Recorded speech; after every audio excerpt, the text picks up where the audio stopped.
So, the ideal time for a business owner to start thinking about contingency planning is really when the processes are in place, when it's really not at the beginning when you're still figuring things out. So, it might be that you need to be 5 years in.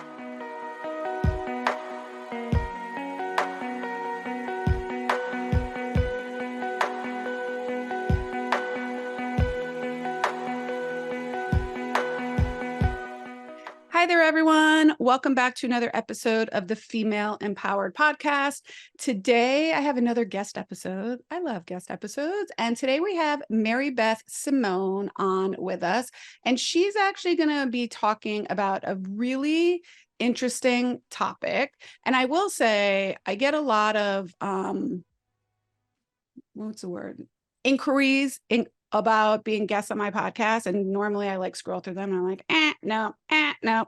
And I read your bio and I was like, oh, this is something that is very valuable and could be very valuable to our audience. So her business is niche partnership consulting. And basically, what she does is create contingency plans to prepare business owners and their teams for whether it be extended vacations or the unexpected, so that the business can return to run successfully in their absence. She's a former national conference speaker, a continuous learner. I am too. I love that.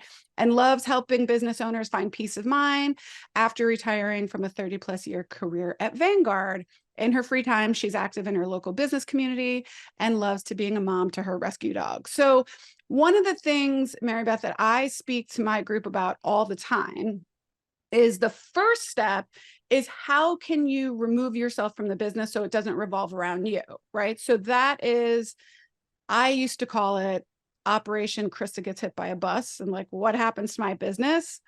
But then I think what's going to be really valuable about this conversation is you can take it one step further of like, really what happens if you can't be a part of your business, and whether that be, we'll have questions about whether that's a extended leave or a family situation or, all the things that can happen. So why don't you take a moment and kind of give, that was like a little bio, but kind of give us a little bit about how you got into this type of business and what kind of businesses you work with to help them through this planning. Sure. Thank you.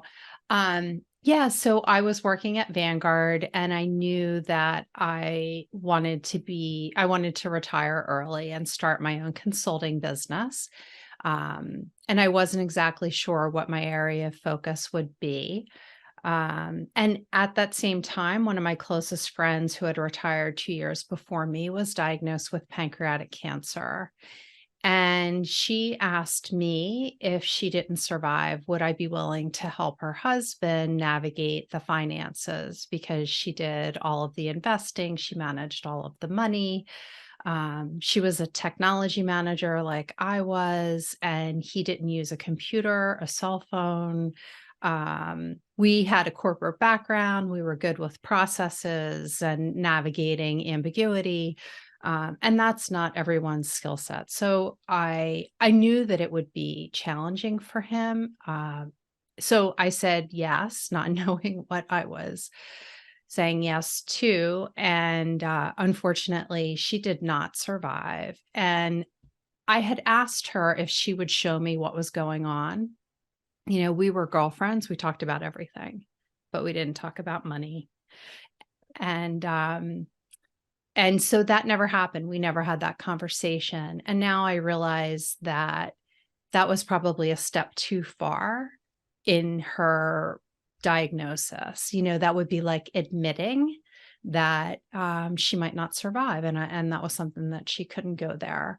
So we never had that conversation. She passed away, and I was still working full time and ended up spending 6 months working with him about 6 hours a week to get through the entire process, starting from scratch. And when I was doing that, I had a really frustrating day, and I was complaining one day to my husband, and he said, "What will I do if you die before me?"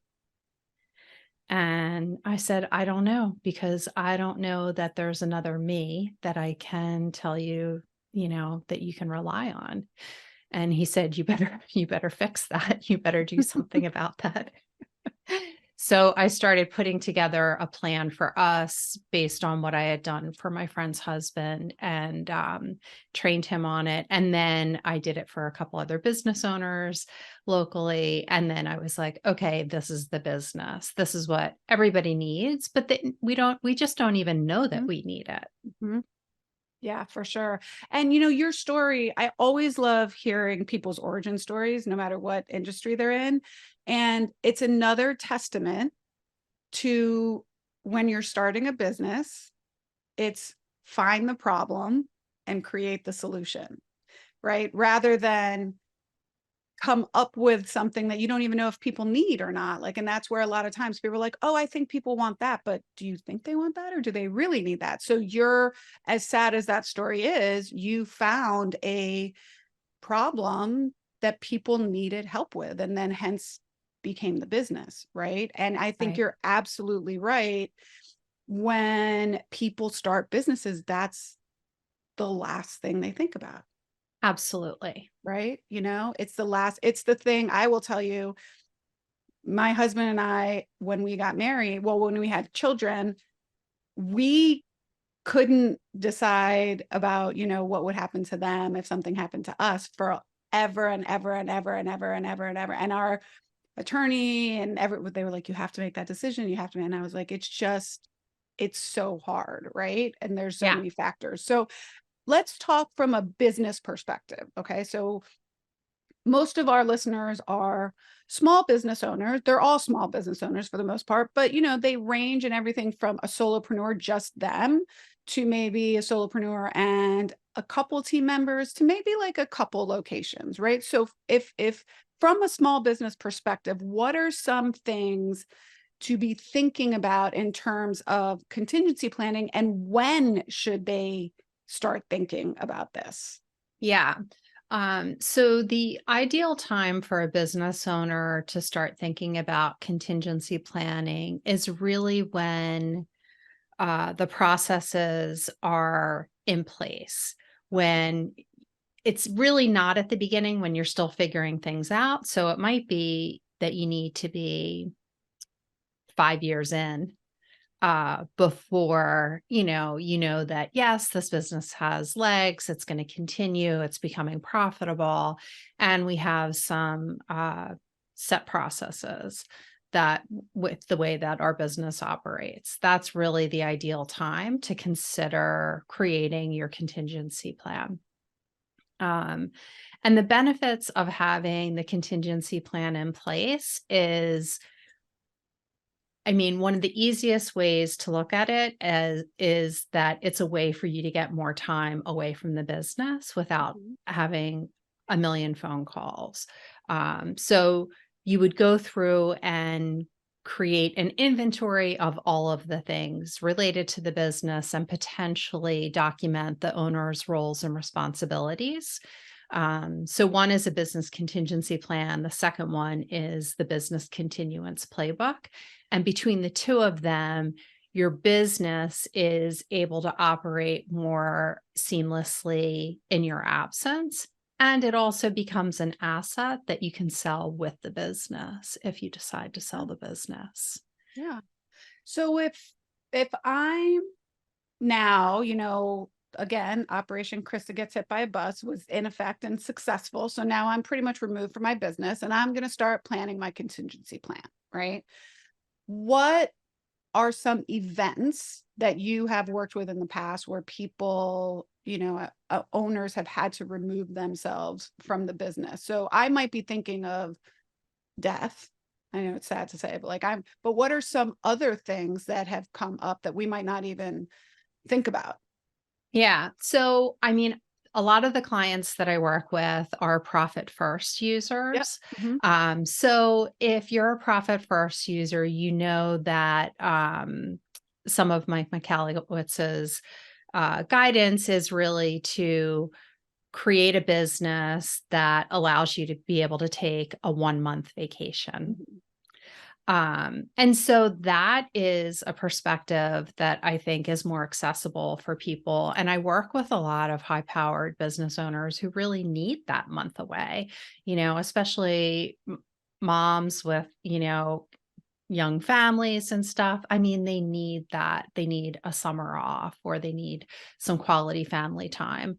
Or, people who just love to travel and that's what re-energizes them and keeps them engaged in their business and gives them that break where they can think more like a CEO rather than as somebody who is really active doing in the business.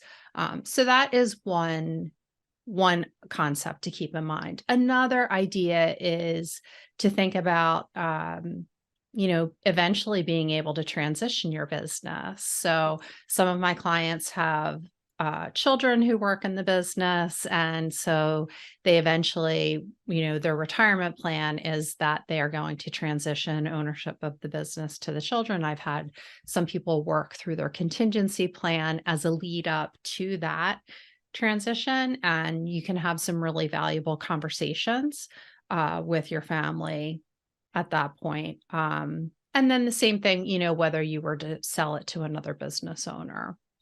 Great. I mean, I would imagine if they're younger business owners, maybe maternity leave or Absolutely. taking care of an ill family member, gosh, something to that effect where you might have to have an extended leave of absence, right? Yep. But like you said, even positive things like I want to go away for the summer and I want to be away from my business for 3 months. Yeah. So those can be positive things as well. And so when you're working with the business owner, what are some things that you're putting into place now? If I come to you and I'm like, I want to develop a contingency plan for my business. Yeah. So I do highly recommend that all business owners start by creating their personal contingency plan first. Mhm. And then after that, we add on the business contingency plan and then the business continuance playbook. And the reason for that is that it's important to address everything related to us as a human being first, which is our estate plan is really around us as a person, probably first before us as a business owner. So everything related to, having legal authorization to act in your business is something that would happen Mhm. on top of your existing estate plan. So that's the reason that I recommend those starting there and having those 3 levels. Um, yeah, so I mean, what is going to go into your business contingency plan is all of the information that is specific to your business. I recommend to have your plan in paper. Some people like to have the plan online. Um, the one thing I would ask you to think about is how comfortable are you with having your personally identifiable information all together in a cloud? Some people put it on an encrypted hard drive. Then I would ask, how comfortable is your second in command with accessing the encrypted hard drive? So we have to not just think about what works for us, but Mhm. what works for that person that we're going to ask to be in charge of this information. Yeah. So I would imagine that if I'm going to go away on maternity leave, right? That's Yeah. planned. I can have verbal discussions with my second in command. We can really prep it going out. What happens if there's an emergency? Yeah. So, ideally, you will put your contingency plan in place before there's an emergency. Um, I have worked with people before to do their contingency plans before they take maternity leave, and it is definitely an eye-opening experience. And with maternity leave, you don't really know how long you're going to be out. Mhm. There's so many unknowns, right? Um, and it could need to be implemented so much sooner. In the event of an emergency, ideally, you're going to have that plan in place. Otherwise, what happens, like we saw during the pandemic, there were, I'm sure everybody knows, business owners who were out of their business unexpectedly, um, and potentially hospitalized, and team members in the business were like, what? I don't know if I can count on getting paid. Nobody has the codes for this, that, and the other thing. And then you start to have people leaving the business at a time when you really need all hands on deck if you have a team in place. So ideally you have your second in command already trained on the contingency plans so that in the event that an emergency happens, they are prepared to step in and at least cover the essentials. Right. So some of the essentials, I would imagine, SOPs, right, which Yep. you have somewhere. And for those of you that are listening that know we've talked about putting SOPs together for a while, like that's why we have SOPs, right? So people can follow. I would imagine other essentials would be passwords to your computer software or point of sale or something to that effect.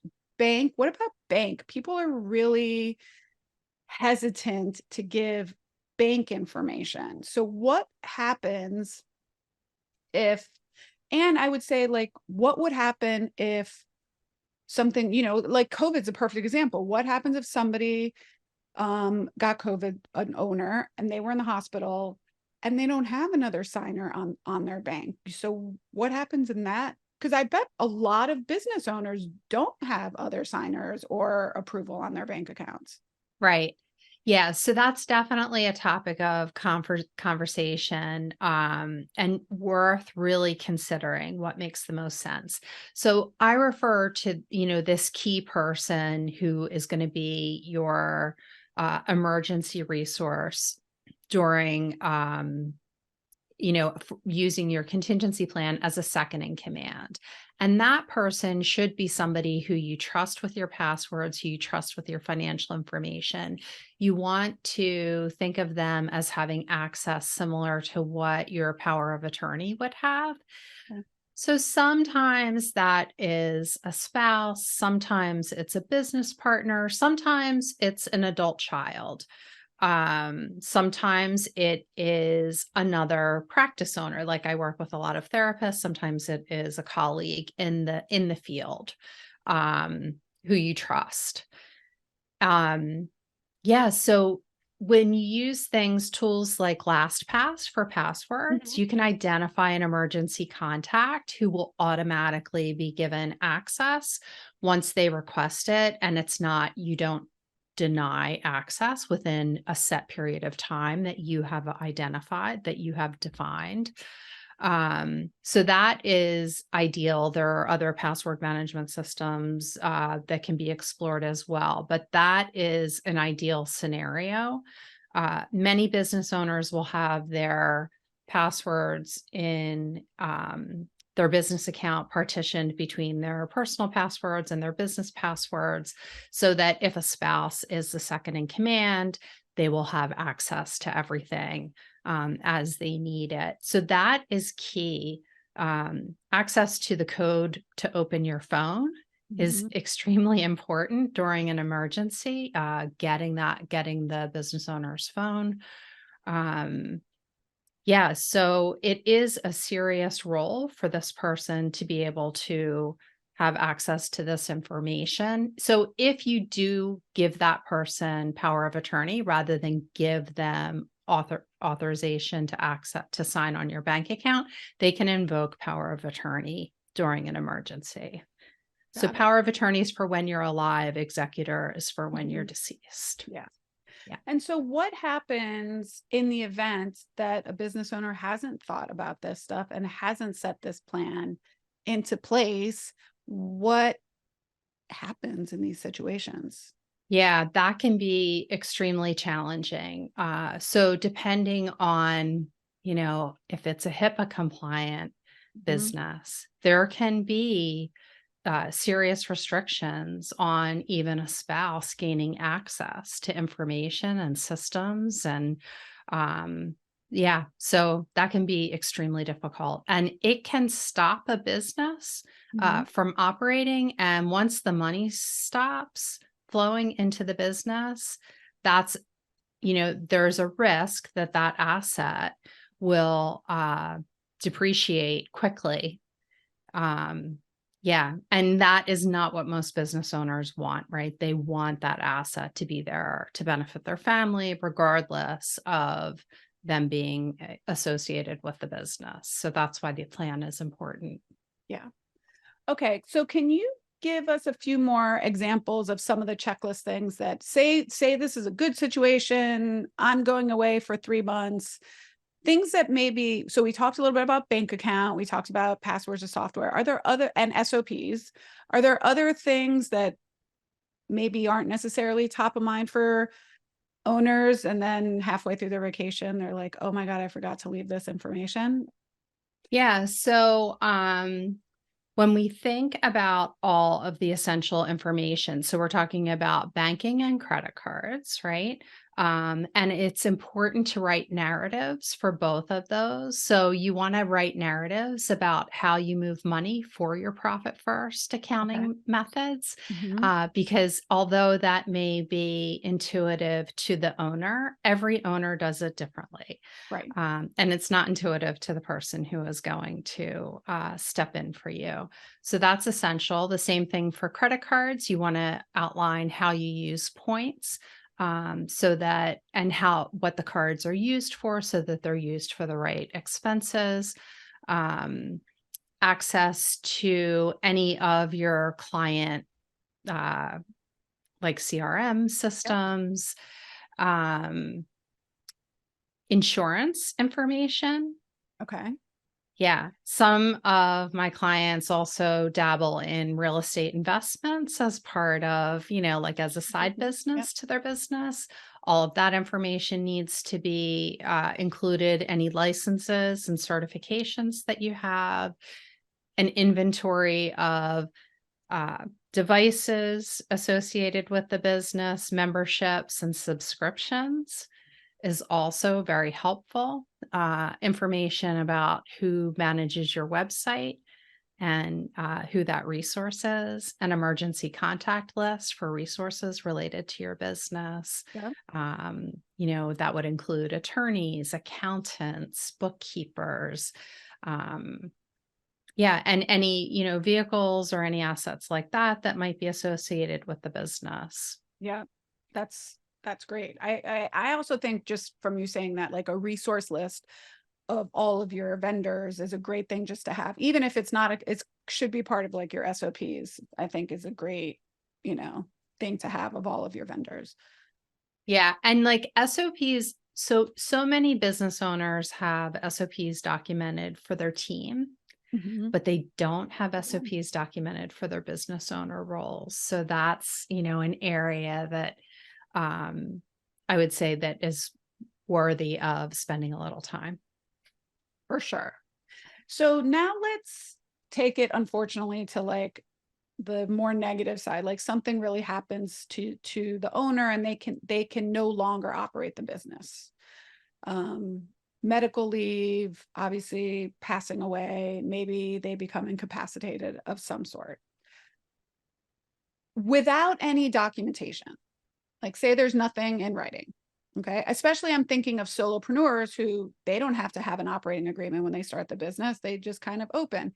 What happens to their business? Is that asset gone? Does it get transferred? Does it become property? Like, would it get transferred to the next of kin, the spouse, a child? If there's no writing, like there's nothing in writing.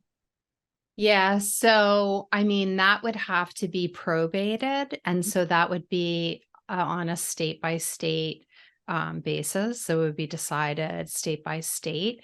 Um, yeah, so that is kind of a black hole. Yeah. We're not really sure. So depending on the situation, it may be deemed to have no value, if there hasn't been any processes put in place to Mhm. keep, Mhm. I mean, there could be lawsuits if there are clients who have paid who haven't received any services. It's basically a nightmare for your next of kin, whoever would be.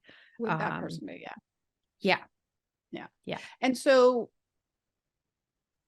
in this is something I would imagine too, that even business owners, same thing, like once you've gotten your processes up, once it really is an asset, because even if you have to, you have your contingency plan, but then what happens if there has to be a contingency plan that you're not able to return to the business?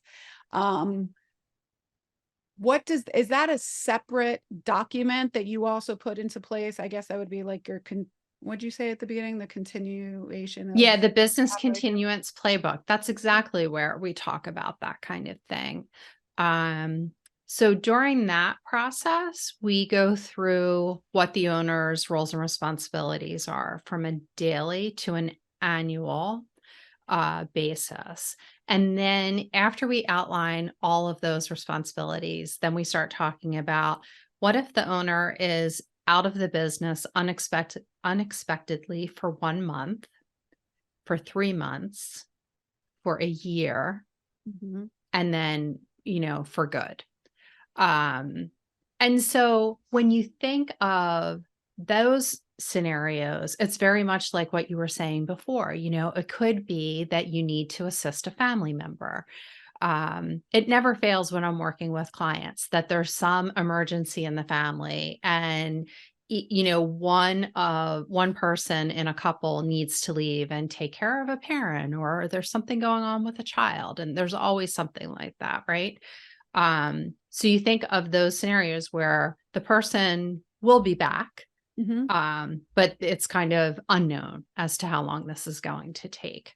Yeah, so we talk through what are the critical roles that need to be covered and outline all of that so that whoever is the second in command, and it might be one person for the home and one person for the business, and they might work together.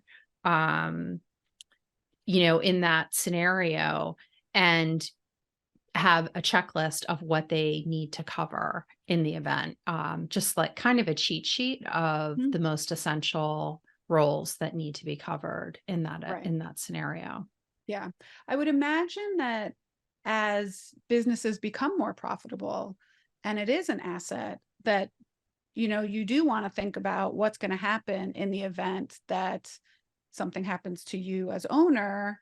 How is that transition going to take place? Because it is an asset, right? If a business is worth $500,000, $250,000, right? You don't just want to have to like close up shop and leave that asset on the table, so to speak. Right.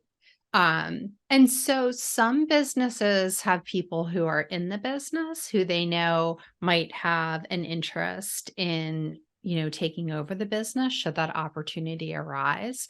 So those are usually good conversations to have kind of a short list of who would those key resources be. Sometimes there is a broker resource who can be listed, who is knowledgeable in your industry about selling your type of business. Um, yeah, so it's great to spend some time thinking through who would be on that list of interested parties to buy your business.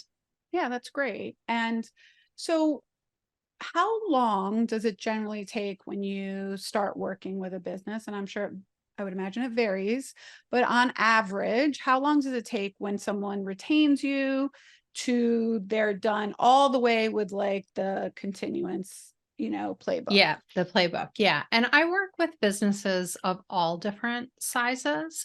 And we pretty consistently complete all of the contingency plans in a 3-month period, Okay. believe it or not. Yeah. So each plan takes about 4 weeks to create. And that is a lot of time for a business owner to work on a project too. So that's probably enough to get started. And then typically we work together once a year for to do the annual review and to make a checklist of all the updates that are needed. And then that keeps things pretty fresh. Yeah, that was gonna be my next question. How often do you recommend people review it for um accuracy? Yeah, so there's that work that the client can do on their own and review it, or that we do together to review it and identify what the updates are. And then after they're done that, then it's important to review it again with your second in command to keep it fresh in their mind, right? The plan is great, but the value really comes in the conversation that you have with your second in command when you go through it. Now, that can be a bit dry to do that. So it's really important to schedule something fun afterwards, lunch, a concert, a weekend, whatever it takes, to celebrate that you got through doing that review. But the benefit of that is that it keeps the lines of communication open, that you just start talking about this kind of stuff on a regular basis with your second in command. And maybe you'll reciprocate. Maybe you'll each be the second in command for each other. Mm-hmm. Right. And so, do you recommend to people that they roll out the plan to their entire team, or mostly just to the second in command? And then the second in command has very specific touch points. Like if something happens, these are step by step, at least to notify the team. What is your recommendation with that? Yeah, that is such an excellent question. So it's important to only share the information that's really needed with your second in command. So I do recommend having a second in command and then a backup second in command. So for example, in a couple, they might be second in command for each other, even if Mhm. they have businesses. And then the backup second in command might be somebody else, like in the industry, or somebody else in the family who would be like the lead second in command for the process. When it comes to your teams, I think that it's really valuable to tell them that you have a plan in place. I think it gives them a sense of security, like, wow, she's thinking about me Mhm. as a team member. She is trying to make sure that this business will survive regardless of what happens, and that I will have a job. Right. That would be Yeah. my thinking too. Like and part of the contingency plan, even when I'm thinking about this now, listening to you, is like, I feel responsible for my team, right? So I feel responsible for them to continue to be able to have a job and continue to operate, and our clients, that they continue to have, a place to go and have business, have their wellness and everything like that. So Right. I think that that's equally important. Right. Yeah. That's exactly right. So for those that are feeling a little overwhelmed by this, like Yeah. being like, oh my gosh, one more thing I have to do as a business owner, like I'm barely keeping my head above water now. What is some advice that you have for them as they're maybe just quivering a little bit, thinking about one more thing they have to do? Yeah. So I would say that it's worth considering how this can improve your business and your life. But it's not something that you need to dive into tomorrow. And I suggest that you are really purposeful in carving out time to Mhm. focus on this. And, when I work with clients, we work in these 4-week sprints for each plan. So if you could take that approach and carve out 4 weeks and maybe focus on putting your personal contingency plan together. When I work with clients, we work 90 minutes a week together.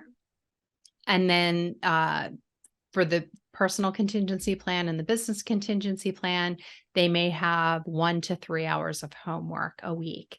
So that gives you some time frames to think about. It's important not to overwork Yeah. because you'll burn out and you'll walk away and you'll never come back. Right. Yeah. Yeah. It may, so for me, just thinking from our industry, this industry tends, not all the time, but tends to be a little slower in the summer. People are traveling in the summer, people go away. So I would imagine summer is a great time to say, at least I'm going to do the first 4-week sprint in the Yes. summer. Like, don't plan this, ladies, in January when everyone's going back to fitness and the new year, right? Do it in a time that's in the summer. And I would imagine too, like, like Mary Beth was saying, you could do it in these 4-week sprints. So you could do this 4-week sprint and then maybe you take a little bit of time, or you could make it like, this is going to be my Q3 plan, right? And Q3, I'm going to focus on it, and you do each month in little 4-week sprints. But you can look ahead in your calendar, and especially now in the end of 2023, if you're looking forward to your 2024 strategic planning, you can say, maybe, where can I fit this in my plan, and plan it ahead of time, put it in the calendar ahead of time, and know, okay, I have a lot of work to do during this 4 weeks. So I'm going to make sure it's at a time that's a little slower for me in the business. Like, that's what I would advise people to do. Like, make it a time that you have a little more bandwidth. Absolutely. That is an ideal approach. Yeah, you don't want to do it at a time that you're really busy or that you're going to have a lot of fatigue after a busy season. So you need to be feeling pretty energized to get through the planning process. Yeah, that's ideal. And the Yeah. only other thing I would say is, like, try and complete all of the plans within 1 year. 1 year. Because once you have the plans together, it's really just a matter of updating them and reviewing them, which is not as strenuous. Right. Yeah. And so looking into your strategic plan, you could say, I'm going to do one 4-week sprint in the first quarter, the one in the second quarter, one in the third quarter, and just get it done. Yeah. Yeah, Yeah. exactly. So if listeners want to reach out to you or learn more about you, where can they find you on the interwebs, as I say? Yeah, so I'm most active on LinkedIn, so feel free to connect with me there. And I also created a free gift for your audience. Oh, So, awesome. yeah, Let us know what it is, and we'll be sure to link that up in the show notes. yeah, so it is a starter kit for your business contingency plan. And it's at nichepartnershipconsulting.net/Krista. Perfect. And we are going to link that up in the show notes for everyone.